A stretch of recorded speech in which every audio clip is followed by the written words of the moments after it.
Olá, professores! Está começando mais um Sala de Professor. Sejam todos muito bem-vindos. Você era fiscal do Sarney?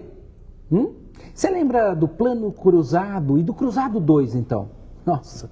Deve lembrar também quando Ulisses Guimarães bradou "Muda Brasil" e foi aplaudido por todo mundo, né? Isso é muito bonito.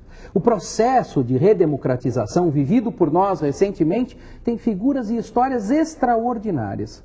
Redemocratização é o último de uma série de episódios de História do Brasil por Boris Fausto. Esse recorte histórico, presente no documentário de hoje, é a fonte de inspiração do trabalho interdisciplinar das professoras convidadas para o nosso programa. A professora Denise Mendes, de História. Tudo bem, Denise? Tudo bom, Romero? Seja muito bem-vindo ao Obrigada. nosso programa. Você achou esse material adequado para trabalhar na sala de aula? Muito interessante, Romero. Se a gente sabe quem foram os fiscais do Sarney, os nossos alunos não sabem, né? Nem tinham nascido. É verdade. Mas a liberdade de expressão que hoje eles vivem foi fruto de uma luta, de uma conquista, de um processo. Então, acho que isso é legal a gente recuperar. Sem dúvida. Esse processo também vai ser trabalhado pela professora de Geografia Marilice Brangatti. Tudo bem, Marilice? Muito bem, Valmir. Seja bem-vindo ao nosso programa. Que bom. Esse material é uma bandeja hoje, né? Para História, Geografia. Sim, é mesmo. Principalmente para a moçada que não viveu esse período da história, né? Mas que sente hoje as consequências desse período todo, que pode falar, pensar o que quiser, mas precisa saber o que aconteceu naquele tempo. É falar, pensar e escrever. Daí a professora Marília da Penha de Oliveira. Tudo bem, Marília? Tudo bom, Valmir? Seja bem-vindo ao nosso programa. Obrigada. Você achou o documentário adequado para trabalhar em língua portuguesa e de maneira interdisciplinar? Eu gostei muito do documentário e é um passeio, né, pela nossa história recente, assim, algumas coisas que a gente já não estava mais lembrando e é sempre bom rever, gostei muito.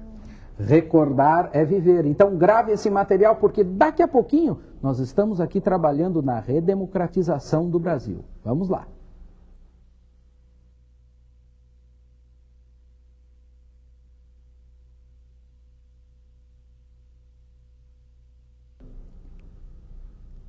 Esse material iconográfico é precioso e representa um resumo muito bom dos últimos 20 e tantos anos na política, economia e sociedade brasileiras. Mas vamos ver o que as nossas convidadas de hoje prepararam para esse trabalho interdisciplinar.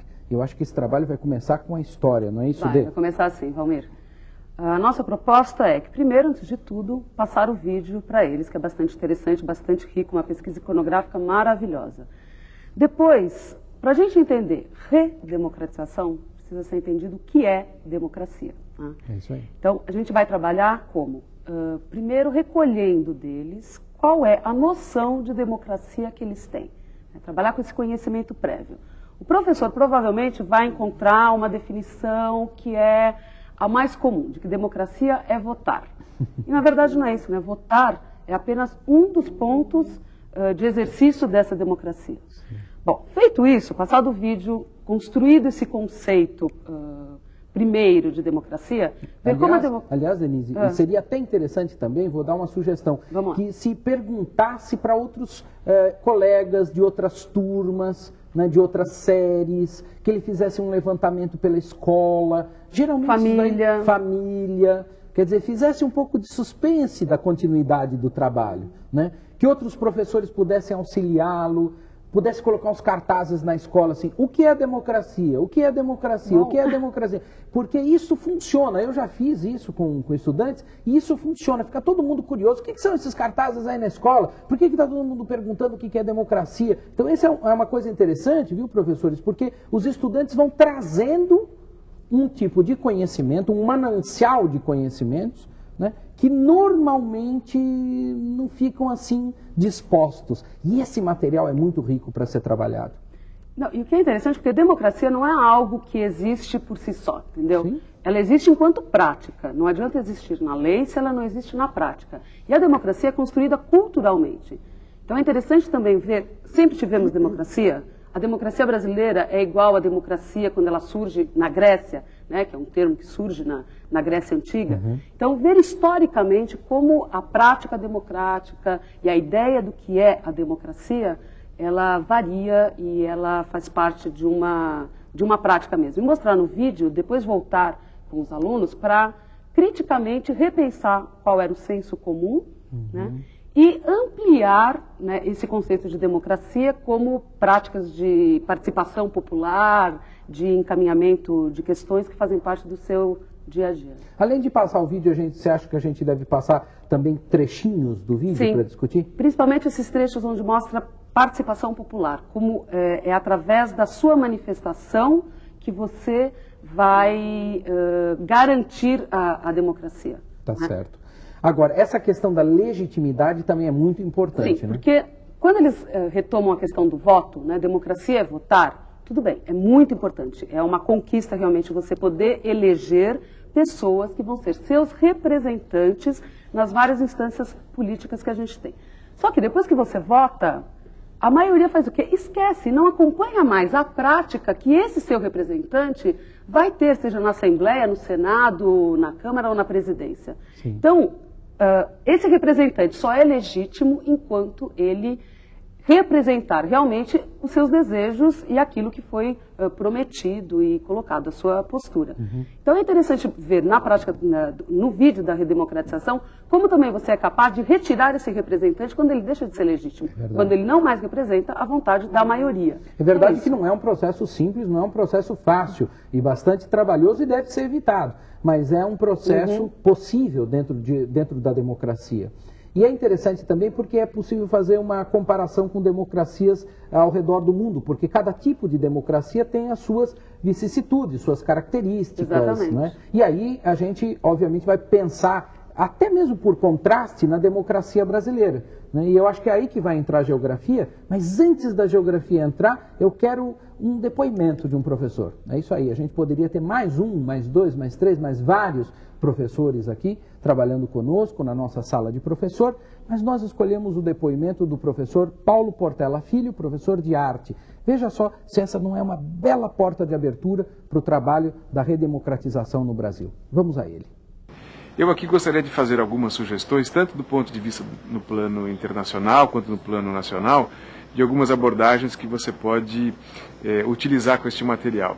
Eu lembraria, por exemplo, que, como você sabe, que a grande pintura do século XX, uma grande obra do século XX, pintada por Picasso, Guernica, só foi possível retornar à Espanha depois que o país passou pelo processo de redemocratização após a ditadura do Franco, do espanhol Franco.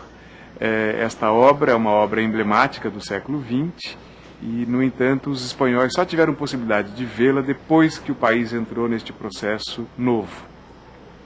Em termos nacionais, nós teríamos imensas possibilidades também de abordar isto.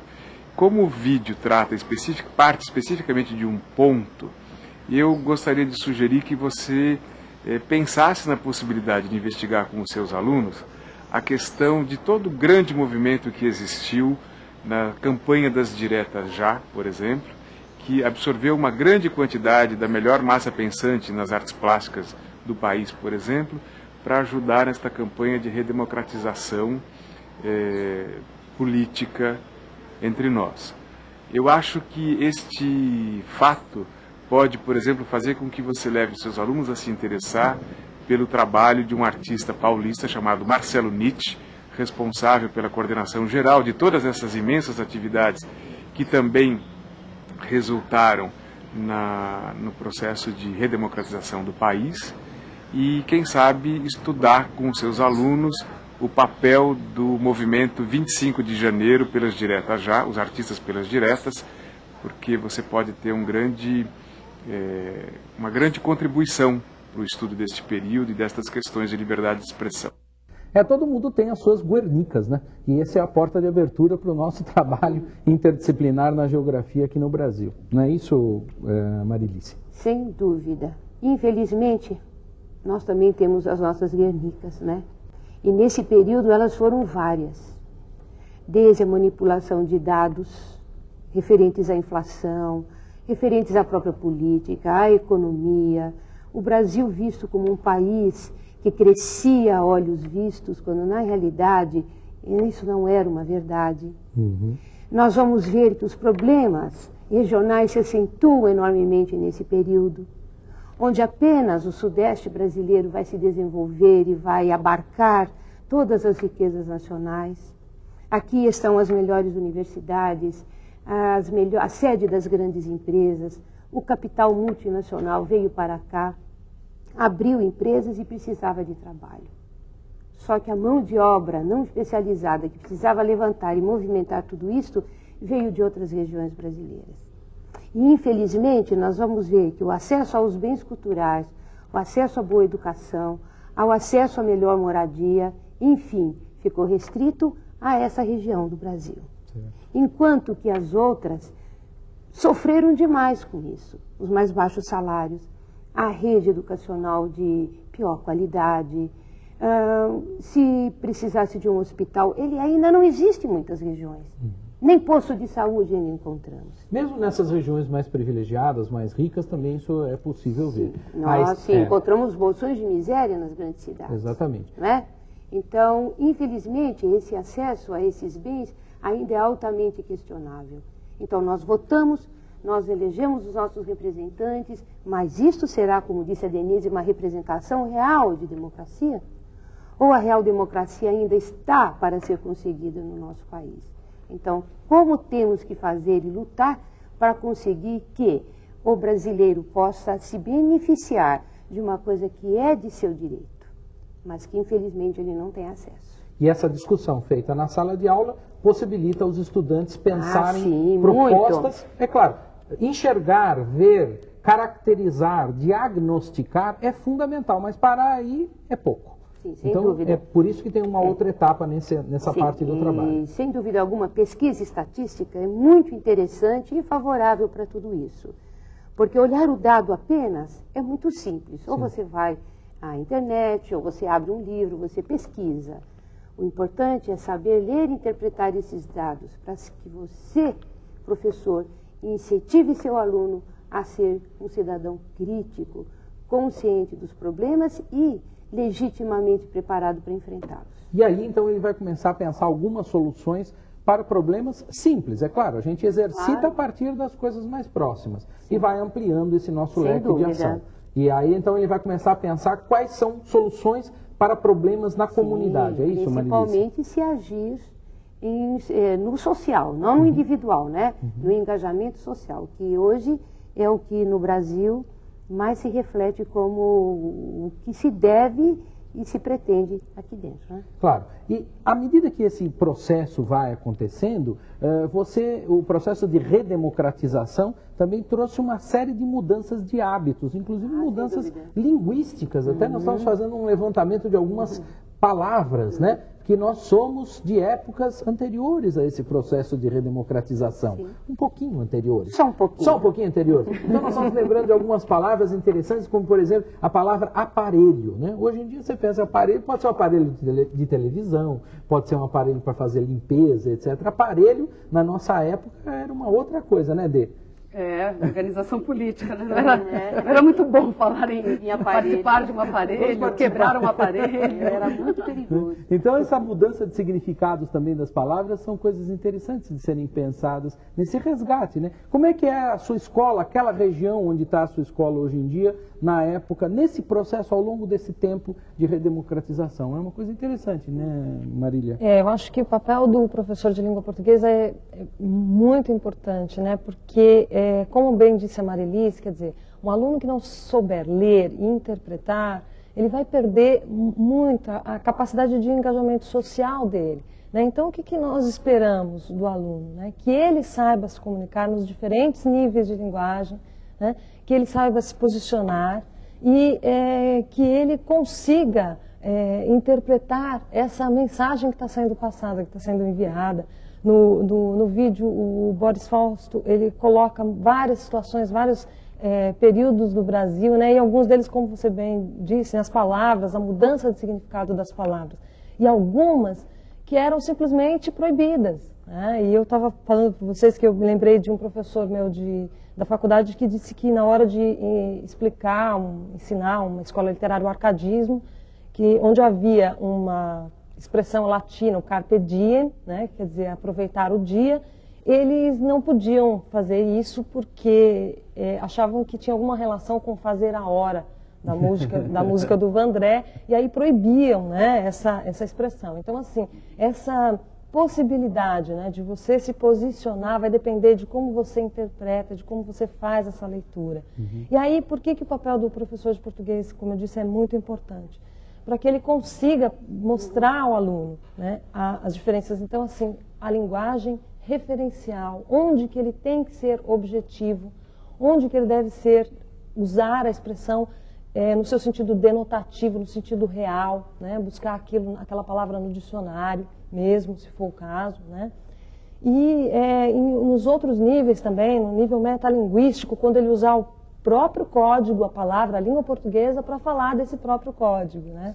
Isso que, para eles, às vezes é uma coisa tão distante, mas não é. O dicionário é essencialmente metalinguístico. Uma aula é uma linguagem metalinguística também, né? Agora, você está chamando a atenção disso porque essa é, de fato, o trabalho interdisciplinar. O trabalho interdisciplinar vai ser a produção de um texto metalinguístico. Ele vai desembocar aí, né? Então, assim, se a gente pensar num guia, né, de serviços para a sociedade, né, onde haja esse enfoque, então buscar onde nós poderíamos encontrar, por exemplo, um serviço público o qual a comunidade pudesse fazer um uso dele de uma maneira mais simples, né, onde não fosse muito longe, né? Então, tudo isso aí é para ajudar mesmo. Eu acho que inserção e exclusão, né? Esse é o trabalho, né? E a gente vai tentar buscar isso. Os professores têm que ajudar e mostrar aos alunos, olha, o que vocês podem fazer. Eu me lembro também, eu estava pensando, né? Quando meu pai votava, né, lá na década de 70, e ele falava o seguinte, que ele não sabia exatamente depois o que acontecia com os vereadores, com os governadores. E hoje, eu me lembro o seguinte, que o governador no qual eu votei, ele manda e-mails para que nós saibamos o que está acontecendo ali naquela comunidade. Né? E eu acho então, isso... uma prática não... Nossa, é uma vitória, né? É uma vitória, é uma coisa muito importante. Então, assim, mesmo que a gente pense assim, nossa, não, muita coisa mudou. E algumas... assim que a gente nem imaginaria que poderiam acontecer, né? Então... Esses guias, né? Esse guia, certamente é uma ideia muito interessante e ele terá esses serviços todos que serão levantados pelos próprios estudantes dentro da comunidade. Fala dessa questão da inclusão, fala da questão da exclusão. Então, essas palavras inclusão e exclusão, elas são próprias desse período de redemocratização.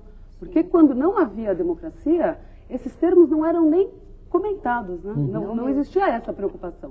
Então, você pensar hoje em inclusão faz parte desse processo de conquistas de espaços democráticos. Vamos conhecer um pouquinho mais de perto esse guia, mas antes nós vamos ver como é que esse trabalho foi criado. Para isso, nós vamos para os bastidores da nossa sala de professor.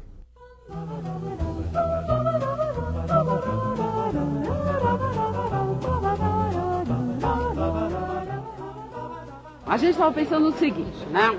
Se a gente vai falar de redemocratização, a gente pensou que a primeira coisa que a gente tem que ver é trabalhar qual é a noção de democracia que há. Você não pode falar de uma coisa que é né? Um retorno se você não domina o que tem antes. Então, o primeiro passo seria trabalhar o que é democracia, construir com os alunos essa noção, não digamos um conceito acabado, enfim, mas o que eles pensam sobre a democracia. Ampliarem esse conceito de democracia para além da dimensão política. Né? Para ir para o que é. Nós vivemos num mundo democrático, num Brasil democrático. Não é democrático porque se vota. Né? Todos têm acesso aos bens culturais, todos têm acesso à moradia, a democratização da informação, a democratização... Mas eu acho que assim, não, a gente aqui pensando, vamos democratizar. Mas aqui é muito interessante observar isso mesmo. Nós poderíamos fazer um levantamento com os alunos. Que democracia nós temos aqui? Será que a nossa democracia é para a maioria? A maioria vai ter acesso aos bens? Hoje se questiona tanto a cota de negros na universidade. O que nós temos que questionar a entrada do negro na universidade? E tem uma coisa muito importante que primeiro, é estabelecer a discussão. uma discussão prévia. Eu sugeriria até que isso acontecesse antes do vídeo, antes de se passar o documentário. Mas nós, nitidamente, temos duas línguas. Nós temos a língua, a norma culta, a língua e a língua falada. Sim. Né? E aí, isso bate muito assim na sala de aula. Você vai ensinar a língua portuguesa. E o aluno fala, para que eu preciso aprender isso se eu não falo assim? Por que eu preciso aprender mesóclises se eu não... Quem começou, também, se a gente pensar, a língua muitas vezes foi imposta. Sim. No caso da Itália. Não é assim que se diz que a Itália nasce quando surge o italiano. Né? Quando os povos, aqueles ducados, principados, cada um falando, um fiorentino, outro falava o genovês, outro napolitano. E aí é que se obrigou ao uso do italiano como um jeito único encontrado, aliás, de unir e formar uma nação. A linguagem, qual é a linguagem hoje que precisa ser democratizada? É a questão da informação, a tal da inclusão digital. Se você não democratiza o acesso, né, ao domínio da linguagem, você dificulta também o acesso à informação, à democracia. Enfim, passa também pela questão da democracia esse acesso a essa nova linguagem. Poder sempre está ligado. Eu acho que poder sempre vai estar ligado com a comunicação com a linguagem, né? É uma coisa que eu sempre falo, né? Quer dizer, se você não fala, alguém vai falar por você. Isso tem a ver também com a democratização do uso da terra, com a democratização dos meios de comunicação. São os movimentos, o MST. Democratização dos meios de comunicação. Legal, né, gente? Tava chovendo nesse dia. Eu acho que vocês estão até escutando, né? Dá para escutar aquele... Isso daí não é problema do áudio não, viu, gente? Isso é chuva mesmo. Chovinha em São Paulo. É um processo, né? É um processo de redemocratização. Aliás, essa chuva deu aquela lavada necessária para a gente, muitas vezes, limpar o trabalho. E aquele trabalho já estava muito próximo, aliás, desse daqui. Mas vamos falar um pouquinho desse guia. Esse guia é bastante interessante. São os estudantes que vão fazer esse guia? Como é que é? São os estudantes. Eles vão ter essa parte de levantamento de dados, né, na sua comunidade, vão percorrer, perguntar, questionar, levantar. Tem dados históricos. Dados históricos, porque é sempre interessante você entender os serviços sendo implantados historicamente, no seu contexto, né? Claro. Por que, de repente, surge um hospital? Por que foi implantado um posto de saúde? Por que uma escola deixou de existir ou não, né? Isso faz parte do seu processo. Exatamente. E, além dessa realidade, eles vão trabalhar também com os dados do IBGE, né, dados estatísticos sobre a população. Então, aprender a ler, né? É fundamental. Esse material e aí transformar numa linguagem de guia, que é bastante dinâmica, né, Marília? A linguagem de guia aí, seria interessante a gente colocar o seguinte, que ele tem que fazer uma coisa bem objetiva. Né? Vamos mostrar alguns guias, inclusive, enquanto você vai falando, Marília. Porque senão, quando ele começar com muito blá, blá, blá, ninguém vai ficar muito interessado. Então, onde achar um cinema gratuito? Onde achar um teatro com preço popular, né? Qual é o endereço em que ele pode achar as questões, os e-mails, assessorias dos políticos? Ele vai ter que selecionar as informações que ele acha interessante disponibilizar, né, sociabilizar com a sua comunidade. Outra coisa também bem interessante é mapear as necessidades da comunidade. Vocês não acham que são muitas informações? Dá para colocar tudo isso no mesmo guia? Dá para colocar. Esse mapeamento, inclusive, dessas necessidades da comunidade que ele não conseguiu encontrar, ou porque não há, ou porque é em número insuficiente, isso desperta o sentimento de coletivo, né, da busca coletiva para suprir essas necessidades.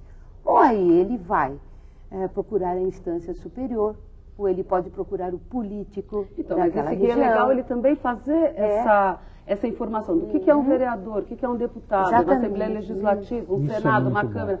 E como se encaminha, né? Quando você tem uma necessidade, a quem você se reporta, né? Como você reporta, né? E eu chamo a atenção também que como há instâncias democráticas fora do espaço da escola, dentro da escola também há instâncias democráticas. Quando ele tem uma necessidade dentro da sua escola, ali da sua comunidade, com quem ele vai falar? Como ele vai encaminhar? Se existe um Grêmio... desculpa. Se existe um Grêmio... É isso que eu ia falar. Existem várias instâncias democráticas dentro da escola. Né? Inclusive da gestão, né, da própria escola. Né? Hoje em dia a gente sabe que o projeto político-pedagógico de uma escola passa pela comunidade como um todo. Então é claro que os estudantes também têm as suas representações. E é uma coisa muito bonita, inclusive, da gente perceber como os estudantes podem participar desse processo de gerenciamento da sua escola, né, de gestão da sua escola, de gestão da coisa pública, porque afinal de contas nós estamos falando de escolas que são pertencentes a todos nós, né? Todos nós somos donos. E ela cria sentido para a vida, né? Claro. Das pessoas e da comunidade. Só aí você consegue inserir as pessoas nesse processo democrático. Não é por força de lei, não é por uma publicação, não é por nada disso. Você constrói, né? Essa é uma coisa construída. E a escola é o lugar privilegiado para a gente construir esse cidadão, né? Para ele exercitar. Não é só discussão.